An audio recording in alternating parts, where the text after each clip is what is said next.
वडील ही कार पाठीमागे येत असताना अचानक चिमुकली धावत येते आणि बरोबर कारच्या मागे येऊन उभी राहते.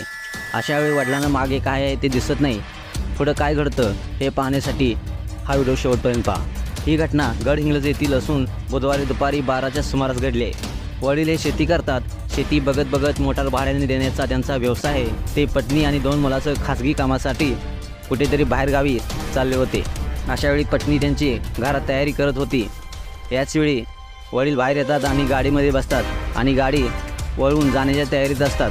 अशाच वेळी ही चिमुकली धावत येते, त्या कारच्या मागे उभी राहते आणि या वडिलांना त्याची कल्पना देखील नसते आणि ही कारचा आणि त्या चिमुकलीची जोरात धडक होते. अशावेळी ती गंभीर जखमी होते आणि गंभीर जखमी झाल्यानंतर मात्र तिला उपजिल्हा रुग्णालयात दाखल करण्यात आले होते. मात्र उपचारादरम्यान तिचा मृत्यू झाल्याचे समजते. तिच्या मागे आई वडील, 2 वर्षाचा मोठा भाऊ आणि आजोबा असा परिवार आहे. या घटनेमुळे गावात हळहळ व्यक्त केली जात आहे.